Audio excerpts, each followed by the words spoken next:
So you know, the other day I did like a little mini WebBot update, just kind of showing you some things that were in the January 2014 report that seemed to be aligned with what it said was, you know, some things that are happening now that seem to be aligned with what the report back in January said would be coming our way. And every now and then I'll do something like that, and then I'll send Cliff High an email to my YouTube link to just show him, hey, here's what I thought, you know, this is my interpretation of what's happening right now versus what you said on the WebBot. You know, here's what I think. So I've never had him come back and say, no, that's not it. At least I can recall anyways. You know, I've asked him things sometimes through email, and he said, no, I think it means such and such. I've had that happen before. So I sent him the link the other day, like last week, and Saturday he replied back. He said, Joe, a couple of things. Because keep in mind, I was talking, one of the things I mentioned was precious metals and that kind of thing. So he says, a couple of things. The data, well, let me stop for 1 second. I need to mention something that I've said before. Alright. I've been asked this, and then I've also just done videos just to do them about this, and just kind of throw this out there. In my mind, I have a level that I need to see the price of silver to be at in order for me to completely unload everything I own as far as silver goes. I have a couple of stages, okay? Stage one is, oh my God, our country's in bad trouble right now. Everybody can see it, including the sheep. This is, oh my God, I'm nervous. I'm maybe scared of what's happening. I'm not feeling good. I want to get out of here. Let me go back out in the country now. Let me sell everything I've got and get the hell out of here. That kind of a scenario. And the minimum that I would do that at, if our country's at that level, would be $100 an ounce silver or thereabouts. My other level would be where things kind of continue on. I still have my job. I still make the same amount of money. Everything's okay in my life, in my family's life. Therefore, I don't have too much to worry about, right? But I see a certain price of silver, and it's time to unload it. And I've often said maybe 300, 400, somewhere around there. That would be the number where I could comfortably sell it all and say, you know what I got, and I'm happy with this.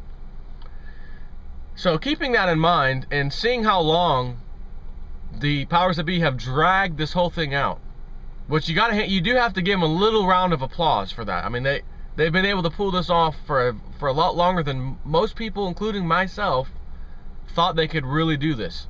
But you can absolutely see the huge cracks forming now, and they're in trouble, right? So I don't think it's going to be too much longer before we start to really visually see some of these things that I've spoken about, the WebBot's talked about, etc.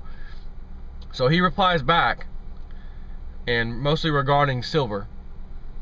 He says a couple of things. The data shows $600 per ounce for silver during the first rising peak of the first critical political crisis here in the USA. So that is likely after August of 2015 or shortly thereafter.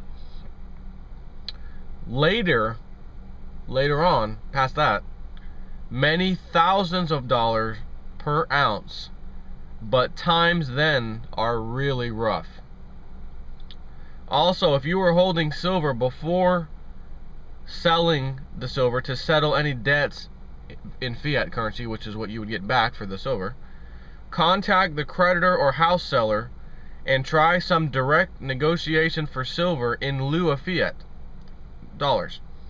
At that point, the hype around silver will be, or should allow for negotiations that will be in your favor. In other words, get the seller to discount the fiat price further due to silver continually rising in value.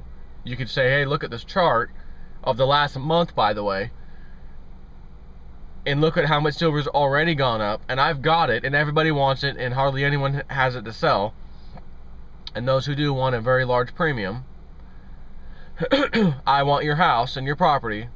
You're asking $80,000.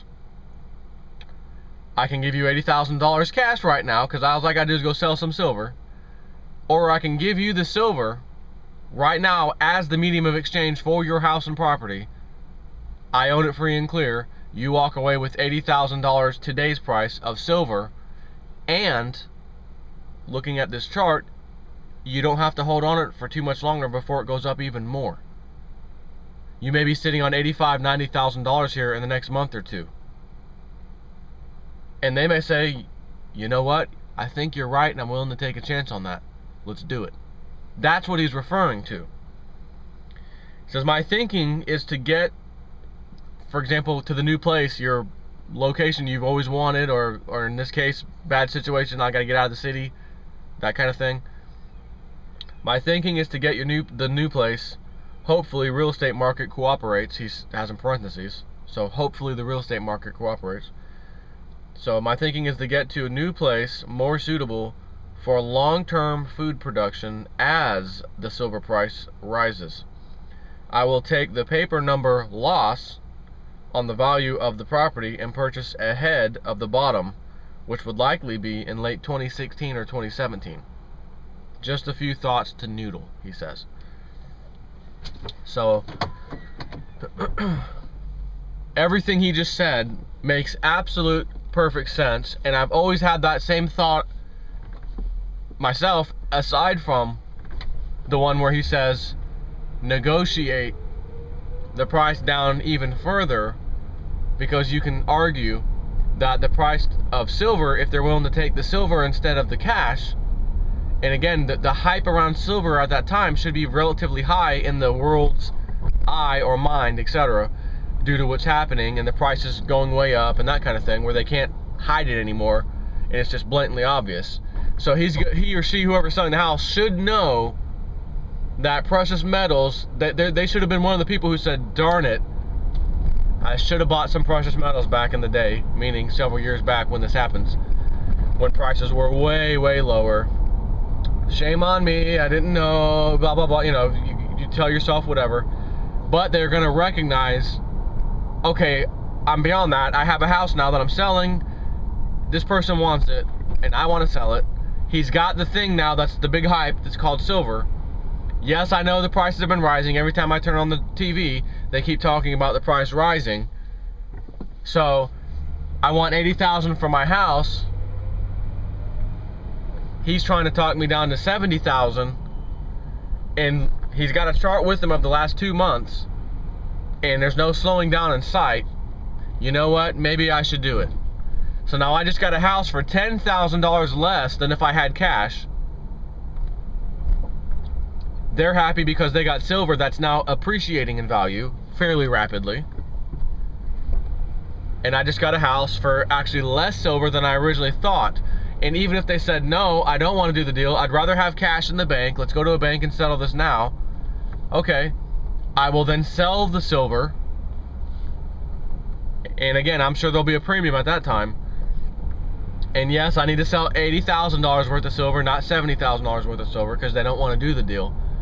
But when you realize how little bit of silver in your hand you had to have to equate to $80,000, or for it to equal $80,000, you're gonna be like, wow, I got a lot of silver left. Wow. And I just bought an entire house, property, everything that I wanted from somebody. Because you gotta understand, when these kind of things happen, I'm talking the big financial problem that's gonna punch America in the face. This has happened to many countries. It's happening now to countries that we just don't hear about it. It's already in Venezuela, it's in Argentina. Forget about Cuba. Cuba's been in a communist situation for years, so they've always been pretty much behind the rest of the world in every way. You know, what we have here in America as just common for everybody, well, everybody has that, you know, a lot of times in Cuba is not the case. It's, man, I wish we could have that. I wish we had those things here. Right, so there's a lot of countries out there already experiencing some of these major problems. We've never really experienced that. The worst we've ever experienced was the Great Depression, right? 1929. We recovered from it, went on, everything was beautiful. Some of these countries I'm talking about haven't really moved on. Argentina, 2001, we're dealing with 9/11. They're dealing with the currency collapse. Their currency was devalued 3 times the value of our US dollar, literally overnight. I mean, like, from what I remember reading, they basically went to bed one night, like they always do, the people. When they woke up the next morning, it was there. Your dollar, your peso, your Argentine peso is now worth 3 times less than it was against the US dollar. So it used to be 1-to-1 with the US dollar, and then it went to 3-to-1. And then over the last several years after 2001, 2, 3, 2004, 5, 6, 7, 8, 9, right, all the way up, all these years, it's been slowly creeping to where it was, everyone got used to the way things were, their dollar kind of came back a bit, it wasn't too far off from the US dollar, value-wise, and then very recently, it completely collapsed again, worse than it was the last time, right? So they were experiencing these problems. When we have the problem here in America, see, because during all these crises, the price of precious metals never went crazy and went out of control. Never. Why? Because we are the ones in America who set the price of precious metals. And precious metals for thousands of years across the world is basically the world's thermometer to how prosperous a country is, their dollar, or how bad things are, how financially unstable or devaluing of their currency or whatever, what have you, is taking place. You can look at the price of gold and silver to say, hey, they've gone way up. And that's because, well, your dollar's gone way down.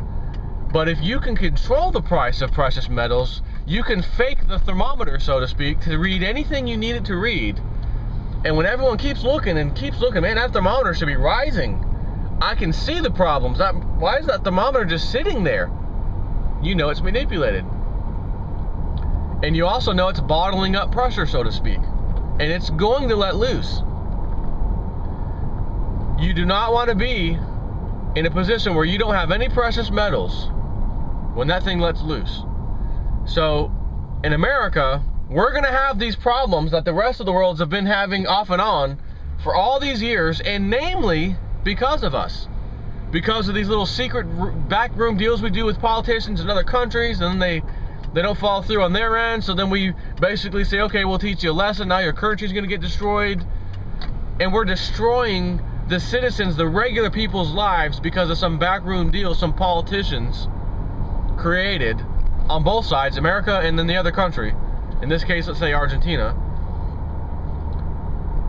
And the person or in charge of Argentina, which would be the president or prime minister or whatever they call them over there, isn't going to come out and say, yeah, look, I made a backroom deal with America and we kind of couldn't keep up with it. We promised we'd get loans from the IMF and this, and we got them, but we can't pay for them, so we stopped.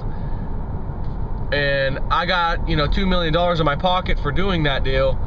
They're not going to come out and say that that's why you guys are all suffering. No.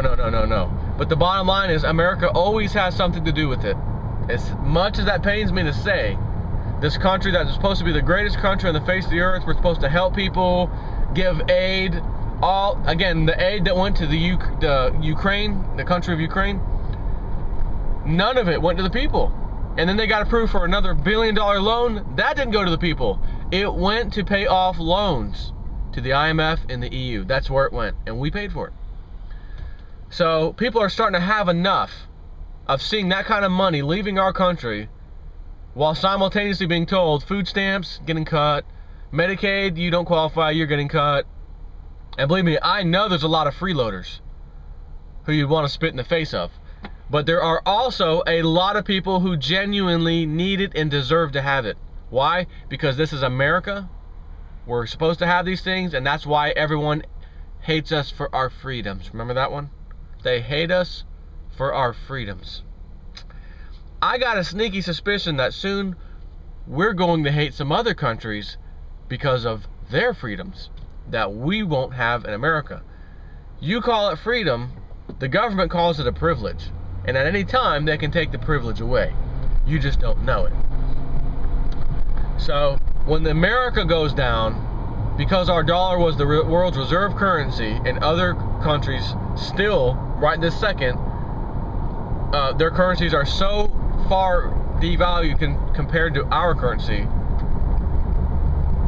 that they would love, you know, again, when you hear about people living off of $2 a day in these poor countries, they can live off of $2 a day. Sure, it's terrible living, but they're not dying, they're living. So $2 a day, like, you know, when I go out to lunch and I spend $12, like, really? You know how many different people? $2, $2, right? So the thermometer riggers, known as the American government, their days are numbered, and that thermometer is going to let loose. And because it's going to happen in the country, the crisis is going to happen in the country that's been rigging the thermometer, so to speak, which is known as gold and silver. The conditions in this country should be worse than other countries. I don't know if I should say worse or at least as bad. Any country that's tied to the US dollar should be as bad, because when ours goes, the whole world reserve currency thing and everyone who's been attached to our dollar is going to go with it. And we have the most debt in the world, so that has to be rectified somehow. We owe the most. We have the biggest trade imbalances, pretty much, compared to any other country. So all that stuff has to be rectified. It has to. You can't just wish it away or hope it away or pray it away. It's not going away. So you have to be on the right side of gold and silver, and the right side is basically owning it in your hands, in your possession, in your safe, as I've said a million times, bolted to the ground. Not a little fireproof box that you spent $100 on. I'm talking a real burglar-proof safe. Because after reading what Cliff High said, in that the first major move where it peaks is going to be around $600 an ounce, and they've said that for so many years I can't even tell you, the web bot.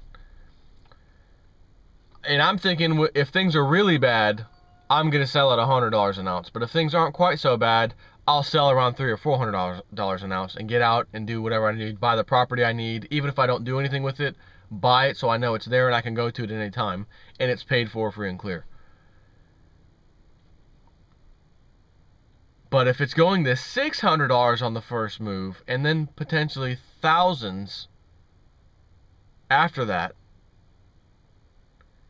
my whole strategy and thought just changed. The lowest I'll take being 100 can't be 100 now, $1 an ounce.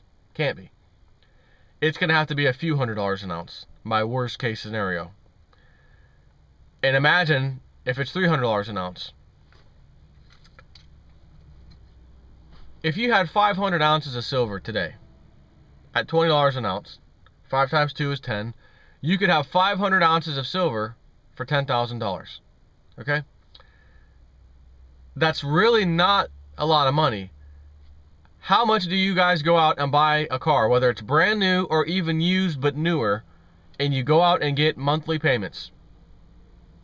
And the car cost $8, $9, $10, $12, $15, $20,000? I have a friend at work, his wife works with me. They went out and bought a 32 or 33 something $1,000 car about a year ago or so. And I think to myself, brand spanking new, I always think to myself, I just bought this car, this Crown Victoria ex-police car. Yes, it's not new. It's an 04, for God's sakes. But there's nothing wrong with it. It works. It drives fine. Everything works. And I spent $2,800. I spent, what is that, 12 or so times less money. 12 times, approximately, 11 or 12. Less money than they bought on their one car. So if I had their mindset of I have $30,000 that I want to go hawk up on a credit card and or go get a loan, because obviously they had to get a loan, why wouldn't I? Maybe I'll buy a $6,000 car, not a $2,800 car. I'll buy a $6,000 car. And I have up to $30,000 to spend. So $30,000 minus 6 is $24,000 left. And I just told you 500 ounces of silver today is $10,000. So that means 1,000 ounces of silver is $20,000. If you got a loan, however you had to acquire it, credit cards, whatever, and even paid the interest. And you bought 500 ounces. Forget the 1,000, right? You only spent 10 grand. 500 ounces, and the price of silver going to $600. Let's call it 5. It goes to 500. Webbot missed it. It was $500 an ounce. 5 times 5 is 25. Not 25,000. $250,000 in your pocket on 500 ounces of silver that you paid $20 for at one point, which that point would be now if you bought it now. What if you got 1,000 ounces of silver? What's 1,000 times 5,000, right? Or not 5, excuse me, yeah. 1,000 ounces times $500. That's $500,000. Think about these numbers for a second.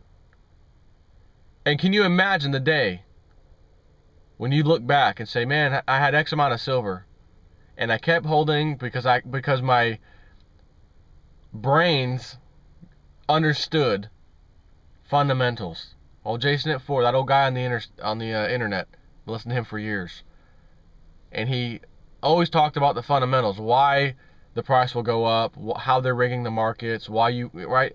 Everything I've said makes sense, right? You can't say that I'm talking out of my rear end. You can see it. Even though the thermometer, the price of gold and silver, says otherwise.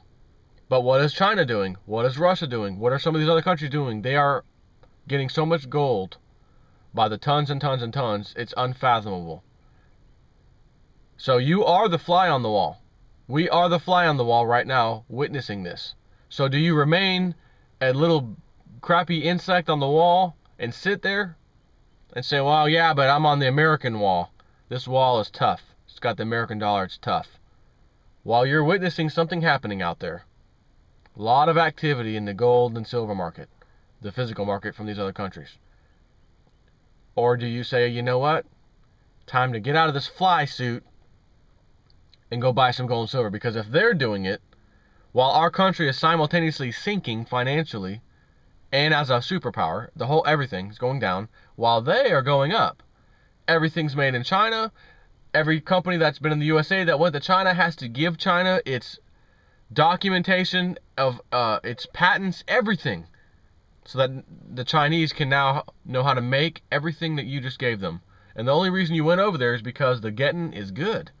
A lot of activity, a lot of business over there. Screw America, I'm out, I'm going over here.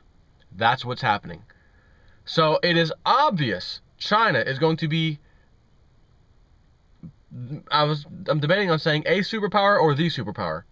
They already are a superpower. So it appears that they're going to be the superpower here in the near future.